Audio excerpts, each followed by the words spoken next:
오늘의 말씀은 사무엘하 3장 1절 말씀입니다. 사울의 집과 다윗의 집 사이에 전쟁이 호래매 다윗은 점점 강하여 가고 사울의 집은 점점 약하여 가니라. 아멘. 현재 전 세계 64개국에서 23,100개 이상의 매장을 운영하는 다국적 회사가 있습니다. 풀타임으로 일하는 직원이 15만 1,000명이라고 합니다. 1년 동안 이 회사가 벌어들이는 소득이 13빌리언 달러, 우리 한국 돈으로 하면 한 14조 원 정도 되는 수익을 올리는 회사입니다. 어떤 회사일까요? 우리가 잘 아는 커피 전문점 스타벅스입니다. 스타벅스는 만들어진 지 45년이 됐습니다. 제가 시애틀에 이 스타벅스 1호점, 조그만 항구의 어촌에 생선을 파는 가게 앞에 그저 우리가 옛날에 70년대, 80년대 보던 우리나라의 다방처럼 그런 조그만 곳에서 시작한 스타벅스를 제가 방문한 적이 있었는데, 그렇게 작게 시작한 이 스타벅스가 지금 45년이 됐는데 방금 소개해드린 대로 전 세계에서 엄청난 영향력을 가지고 있습니다. 수익은 물론이고 이 스타벅스가 가지고 있는 브랜드의 가치, 이건 모든 사람들이 부러워하는 최고의 가치입니다. 스타벅스를 볼 때마다 이런 생각이 듭니다. 다른 커피를 파는 전문점도 많이 있는데 또 스타벅스보다 시설이 더 좋은 비슷한 시설들이 주변에 많이 있는데 왜 유독 스타벅스는 저렇게 전 세계에서 잘 되는 걸까? 이유가 뭘까? 그들이 만든 원료 커피 원두가 좀 다를까? 아니면 커피를 만드는 기술이 좀 다른가? 직원들의 서비스가 다른 데 없는 서비스가 있나? 여러 가지 그런 궁금증들을 갖게 되고 그런 생각을 해봅니다. 근데 사실은 다 비슷해요. 그런데 왜 스타벅스만 전 세계에 23,000개 이상의 매장을 가지고 14조 원의 수익을 올리는 그런 대단한 기업이 됐을까? 뭔가가 있겠죠. 그 뭔가가 뭘까? 이 스타벅스를 만든 하워드 슐츠의 고백을 통해서 그 뭔가를 우리가 조금은 발견할 수 있다고 생각해요. 하워드 슐츠가 스타벅스를 만들면서 이런 고백을 합니다.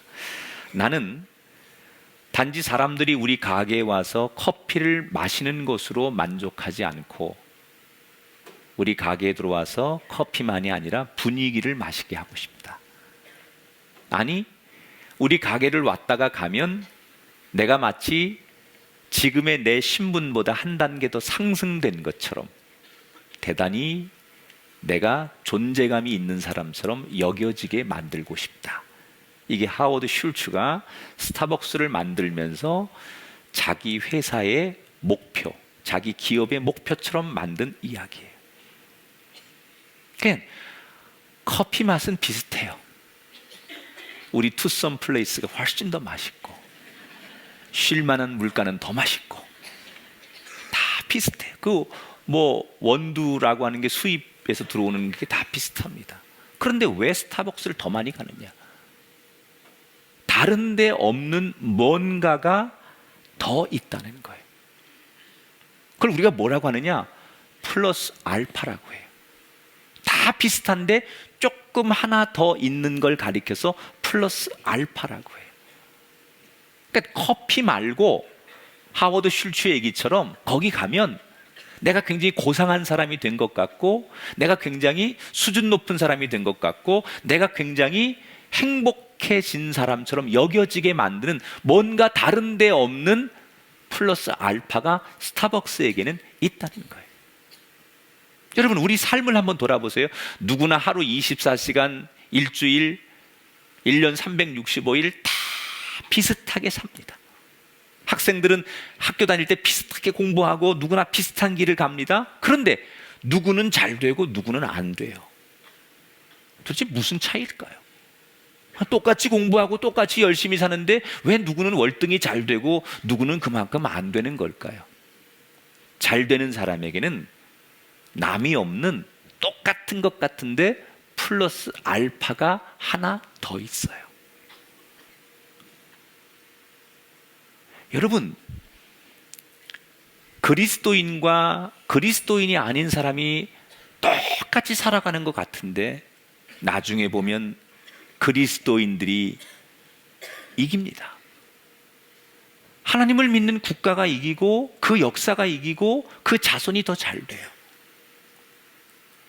아멘 안 하는 건 여러분 마음이지만 기분은 나쁘려고 그래요.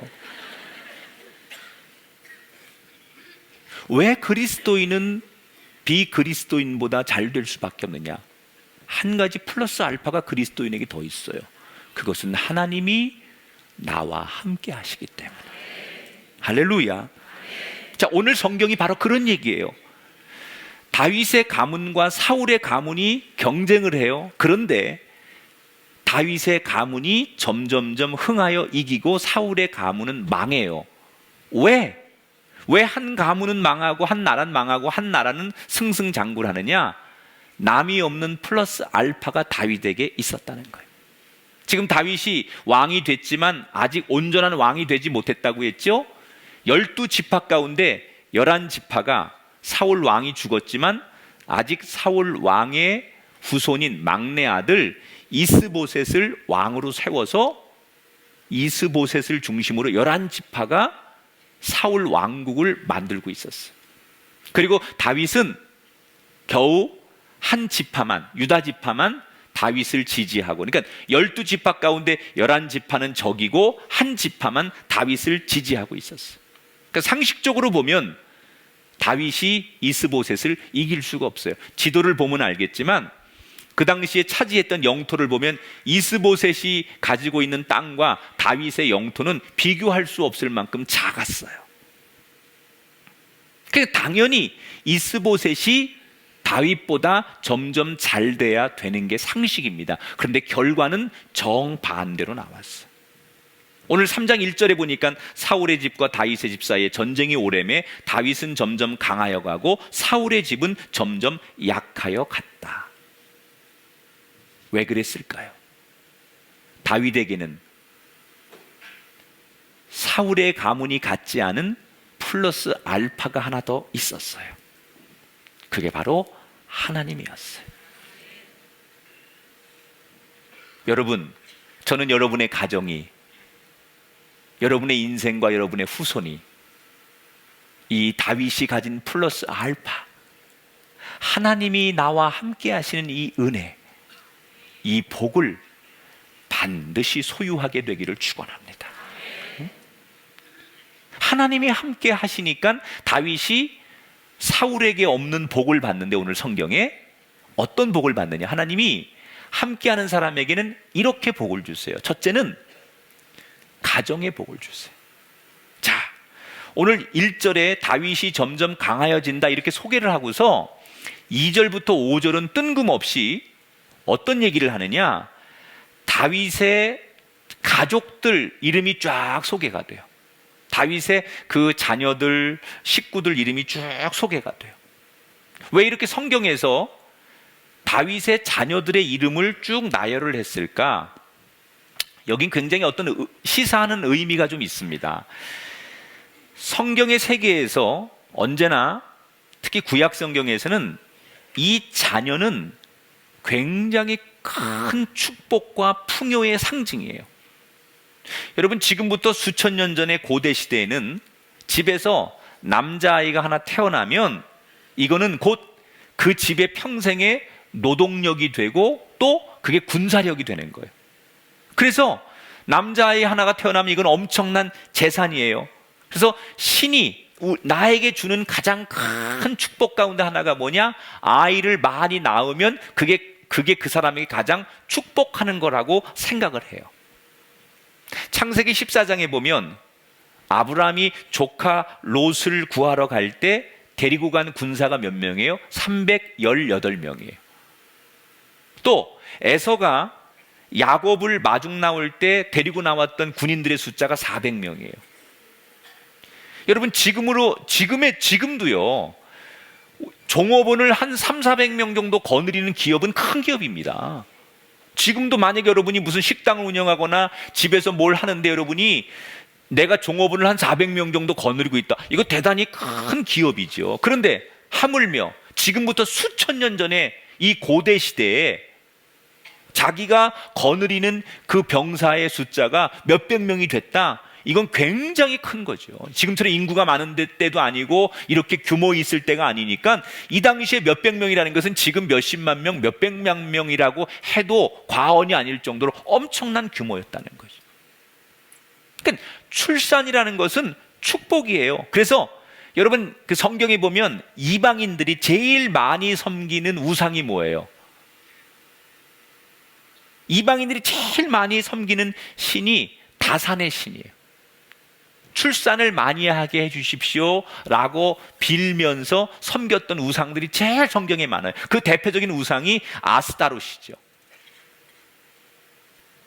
가서 막 비는 거예요. 여러분 우리 할머니나 어머니들도 옛날에 다 정한수 떠놓고 어디 고목나무 밑에 가가지고 우리 집에 대가 끊어지지 않게 해주세요. 뭐 아들 낳게 해주세요. 뭐 그래서 많이 낳았잖아요. 많이 낳는 게 여러분 그게 쉼이라고 생각하고 그게 축복이라고 생각하는 거예요.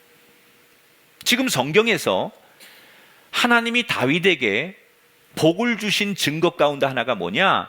다윗의 가문에 자녀들이 많이 태어나요. 자, 여기서 중요한 건 하나님은 그 사람을 축복할 때 언제나 바깥에서부터의 축복이 아니라 안으로부터의 축복. 다시 말하면 가정에서부터 힘이 생기고 가정이 평안해지고 가정이 풍성해지고 가정에서 열매가 생기는 것으로부터 하나님은 축복하시는 거예요. 여러분, 저는 하나님이 여러분에게 이 복으로 함께하는 하나님이 되기를 축원합니다. 하나님이 다윗에게 저 바깥에서 무슨 전쟁에서 이기게 하는 축복, 또 많은 어떤 그 영웅적인 이야기 이런 것을 통해서 하나님이 축복하는 게 아니라 안으로부터의 축복. 여러분, 하나님이 함께하는 인생에게 가장 먼저 다가오는 축복은 가정이 평안하고 가정에서 힘이 생기고 가정에서 은혜가 있고 가정이 기쁨이 있고 가정에서 소망이 있을 때 그게 하나님이 주는 제일 큰 축복이라는 걸 알아야 돼요. 자녀는 하나님이 주신 좋은 선물이에요. 우리 부모님들 요즘 자녀를 하나 양육하기 얼마나 힘들어요. 저는 아들 둘을 이제 대학생, 군대도 갔다 오고 대학생이 됐으니까 얼추 키워서, 물론 아직도 돈 들어갈 일이 많습니다. 장가도 보내야 되고 지금도 공부를 하고 있으니까. 근데 제가 이제 막둥이 5살짜리 딸을 키우니까 옛날에 내가 우리 아들들 이렇게 키웠나? 아들들한테 돈 들어가는 건 비교할 바도 아니에요. 제가 최근에 나를 위해서 뭘 산 적이 없어요. 전부 걔한테 들어가는 바람에. 아직 초등학교도 안 들어갔는데 얼마나 아이를 키우는데 할 게 많은지, 어제도 보니까 발레도 갔다 오고 요리 학원도 갔다 오고, 저 문화센터에서 해서 가는 거예요. 좋은 데 가는 게 아니고 이마트 문화센터에서 가는데 하여튼 거기 가서 배우는데 보니까 뺑뺑이를 돌리는 거예요. 엄마가 뺑뺑이를. 근데 그게 기쁘더라고요. 하나님이 이 자녀를 나에게 맡기셔서 이 자녀를 양육할 수 있는 건 최고의 복이에요. 응? 여러분, 그런 말이 있잖아요. 돈으로 우리가 집은 살 수 있어도 가정은 살 수 없다. 내가 아무리 돈이 많아서 넓은 저택을 사고 몇 평짜리 아파트 사고 휴양지를 사고 이 하우스는 살 수 있어도 아무리 돈 많다고 해서 가정을 살 수는 없는 거예요. 여러분, 우리가 조금 비좁은 집에 살고 우리가 조금 넉넉하지 않아도 여러분 가정이, 식구들이 주 안에서 행복하고 감사하고 서로를 아끼고 배려하고 기도할 수 있는 사람들이라면 남이 없는 플러스 알파의 복을 받으신 분들인 줄 믿으시기 바랍니다. 하나님이 함께 하시면서 다윗에게 준 첫 번째 복이 뭐냐? 가정의 복이에요.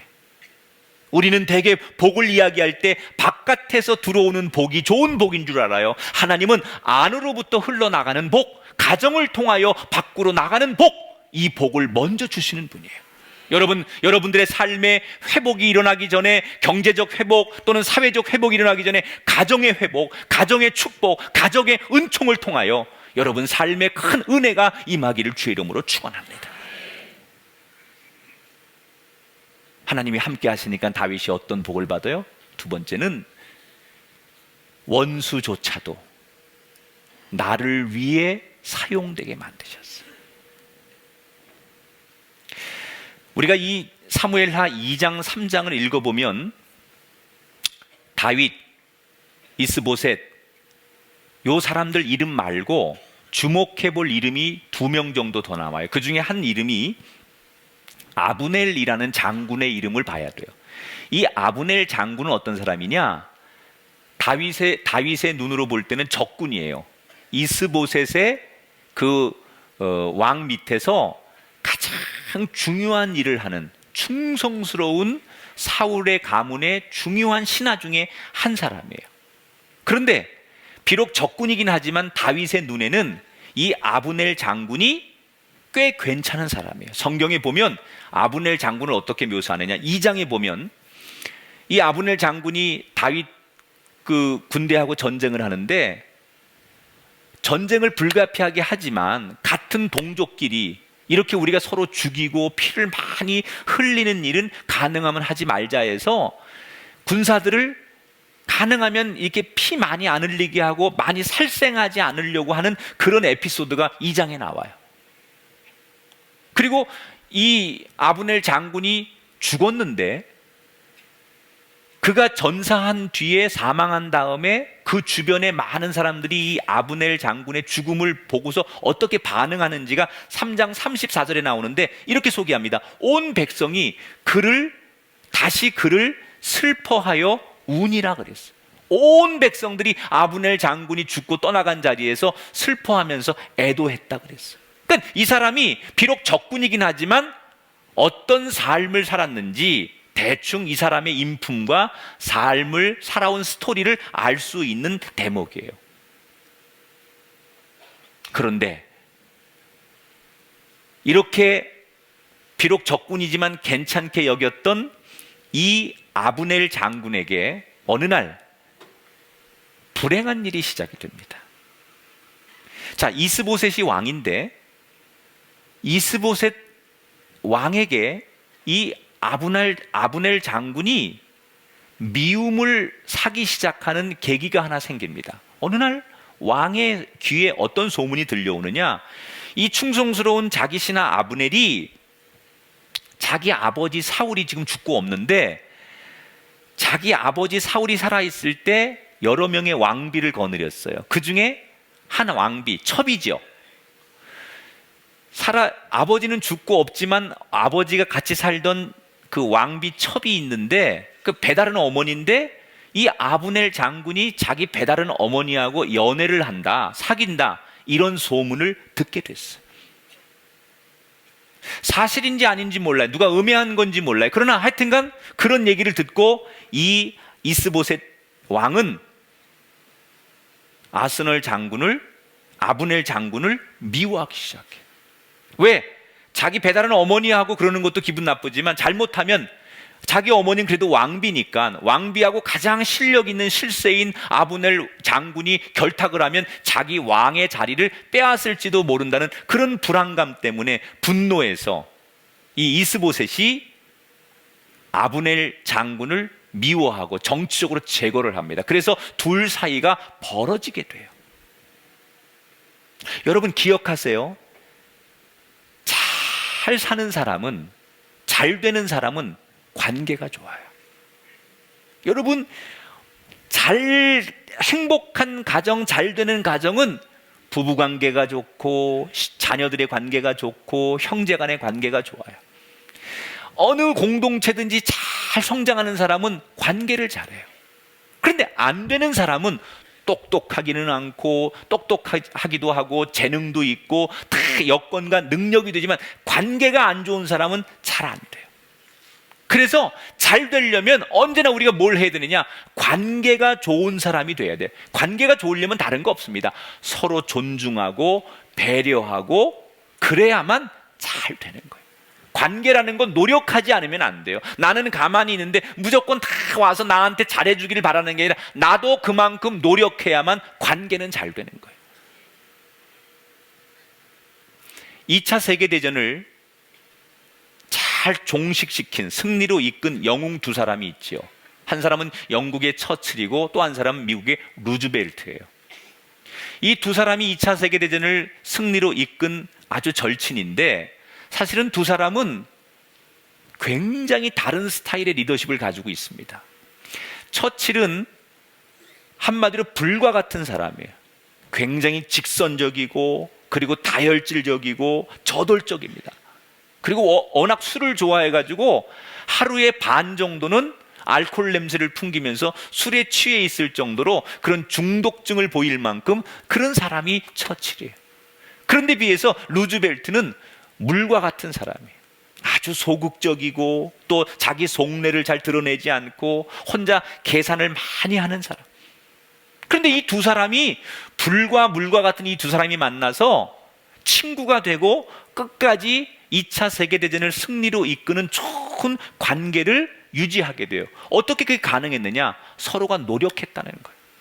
너무나 다른 스타일이지만 서로가 얼마나 관계를 깨트리지 않으려고 배려하고 노력했기 때문에 두 사람이 끝까지 친구가 되어서 2차 세계대전을 승리로 이끈다. 그런 얘기가 책에서 많이 등장해요. 여러분, 잘 되려면 위아래 또는 수평적으로 사람과의 관계가 중요한 거예요. 지금 이스보셋과 아브넬의 관계가 깨졌습니다. 서로 믿지 못합니다. 신뢰가 없어졌습니다. 그러니 아브넬이 더 이상 자기 왕에게 충성할 이유가 없어요. 그래서 아브넬은 딴 마음을 먹습니다. 그 딴 마음이 뭐예요? 다윗에게로 마음을 돌이켜요. 그래서 자기를 따르는 나머지 신하들을 이끌고 그 이스보셋 왕국의 모든 정보를 다 가지고 다윗에게 갖다 주고 충성을 맹세해요. 자, 다윗의 입장에서는 저 이스보셋과 지금 전쟁을 해야 되는데 그 이스보셋을 만드는 가장 충신이고 가장 많은 정보를 가지고 있고 가장 훌륭한 아브넬 장군이 적군이었는데 저 장군이 어느 날 내 편이 되어서 나를 돕기 시작했어요. 이게 웬 축복입니까?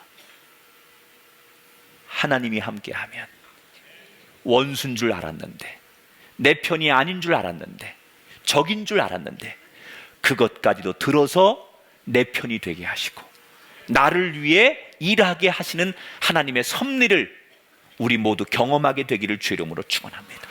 그래서 다윗은 졸지에 너무 쉽게 전쟁에서 이길 수 있는 방법을 얻고 통일을 쉽게 할 수 있는 기회를 얻게 되는 거예요. 자기를 괴롭히던 적들이 하나님의 은혜로 내 편이 되었어요. 여러분, 제가 오늘 여러분에게 이렇게 축복합니다.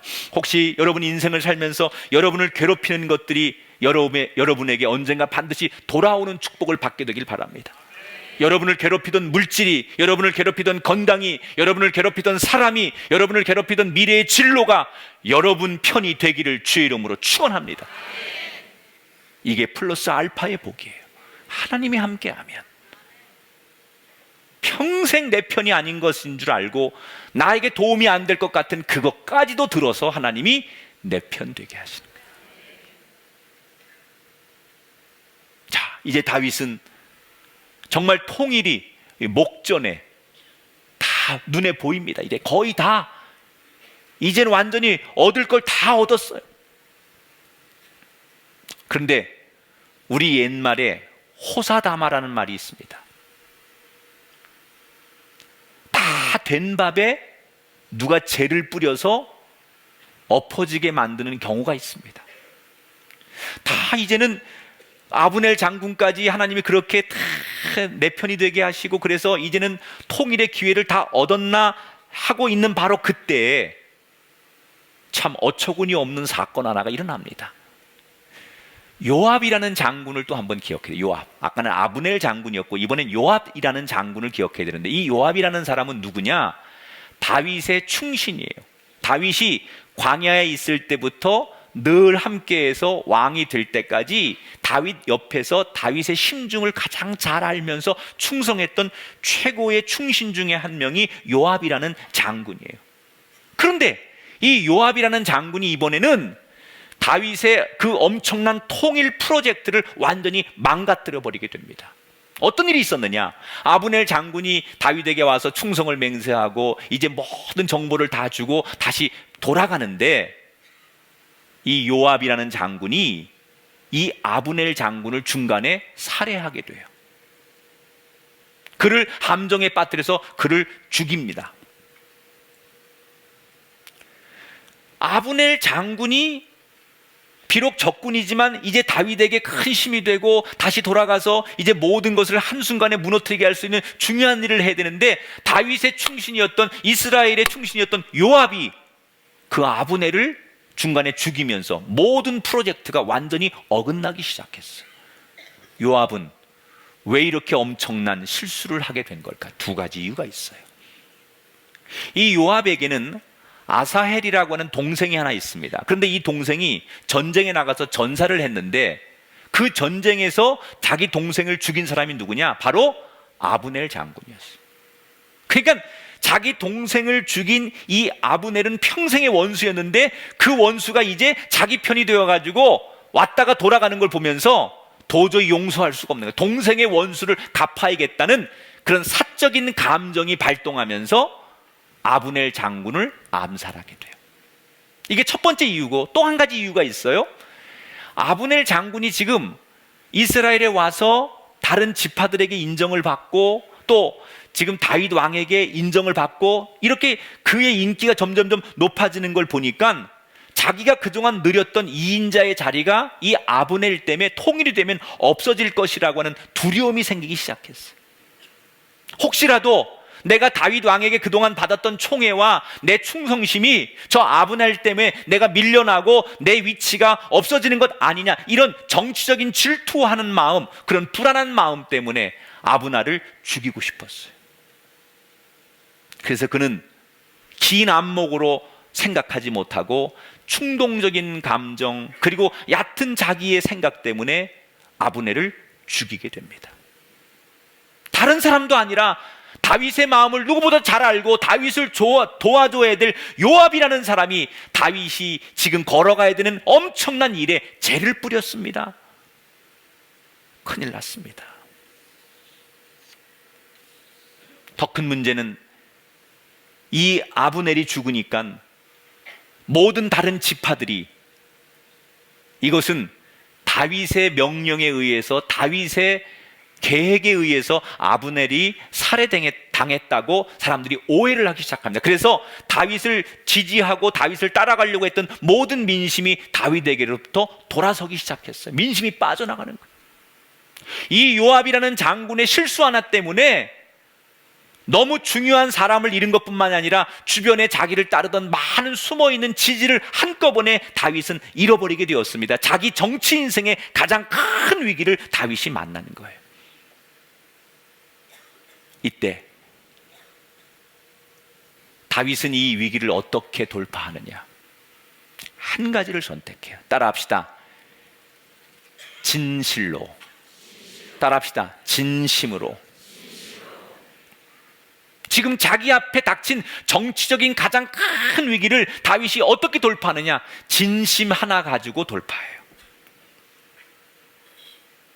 아브넬 장군이 죽었는데 자기가 죽인 게 아닌데 사람들은 다윗이 죽인 거라고 다 오해를 해요.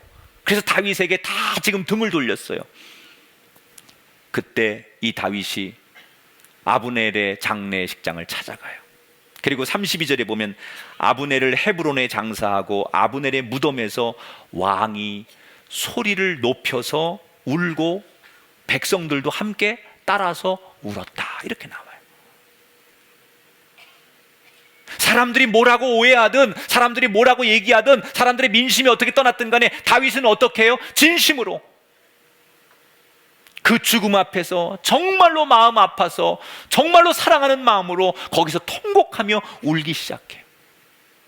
여러분, 이 다윗의 장점은 지금 자기 앞에 닥친 이 위기를 정치적인 쇼나 계략을 사용하지 않고 진실했다는 거예요. 이게 다윗의 장점이에요. 다윗은 진실했다는 거예요.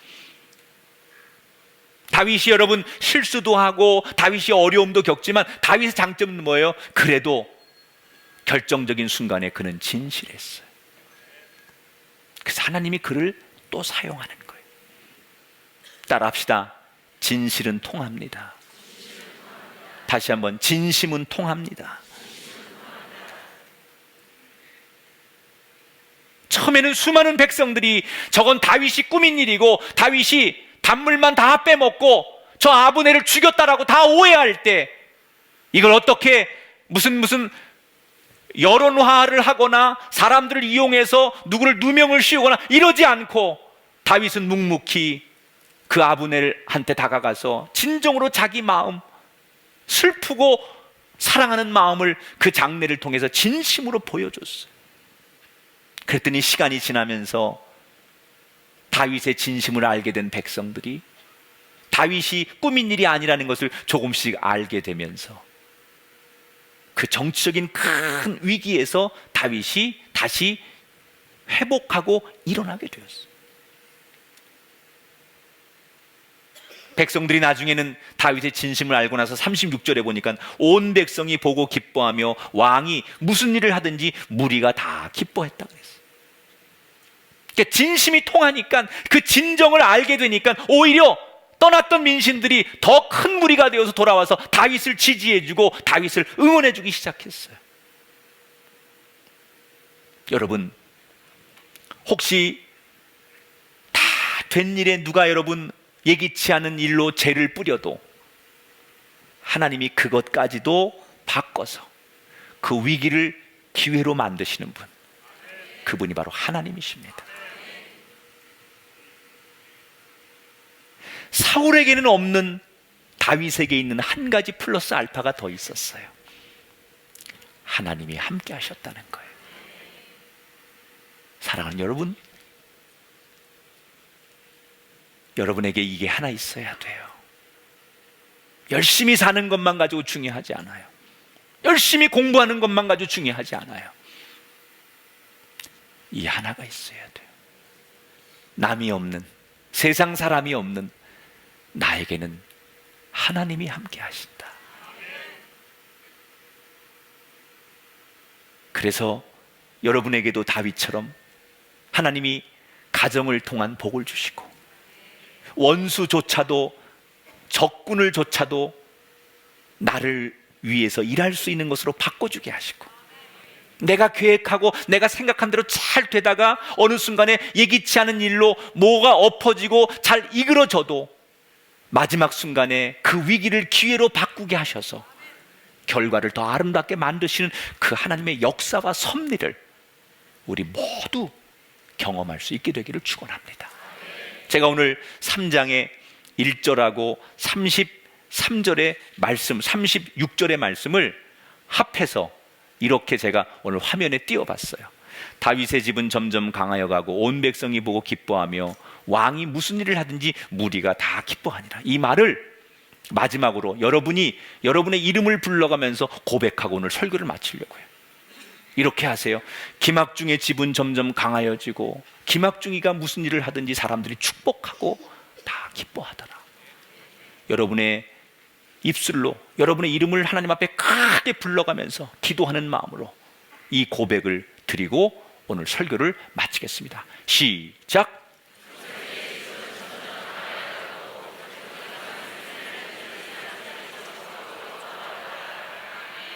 크게 아멘 하십시다. 선포한 대로 될지어다. 말씀대로 될지어다.